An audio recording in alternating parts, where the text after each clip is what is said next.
Hi friends, Tirumala వచ్చినాను. శబరిమల యాత్ర ముగించుకొని నేను 50 రోజులు వేసిన మాల్లో నా హెయిర్స్ గడ్డమే ఇంత పెరిగింది. గుండు కొట్టించేస్తాను. గుండు కొట్టించిన దానికి పోయినప్పుడు ఏమంతేం రష్ ఉండిండలేదు ఫ్రెండ్స్, ఖాళీగా ఉండింది.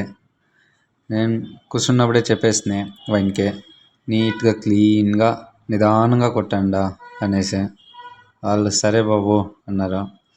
నేను గోయిందా గోయిందా గోయిందా అనేసి నా తలెత్తి వాళ్ళ చేతిలో పెట్టేసింది.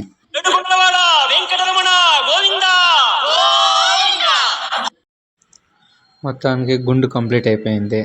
స్నానం చేసుకొని వచ్చి నామాలు వేయించుకుంటే నున్నగా నీట్గా కొట్టినారు గుండు. టికెట్లు ఏం బుక్ చేసుకోలేదు, డైరెక్ట్గా పోతుమే. అక్కడే అందువేళనే టికెట్స్ అంతా ఇచ్చిరే.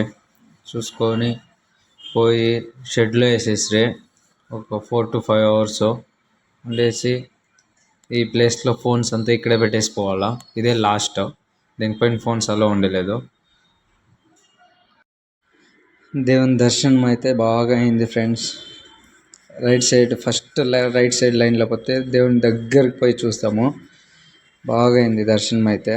బయట వచ్చాము, వచ్చిపోయి అన్నదానం చేసుకొని వచ్చి తర్వాత ఫోన్స్ ఎత్తుకొని ఇదంతా వీడియోస్ తీసుకుని ఫొటోస్ కానీ తీసుకున్నాము.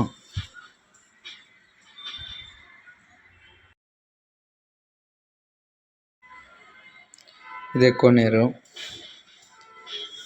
వాటర్ అయితే చాలా బాగుంది.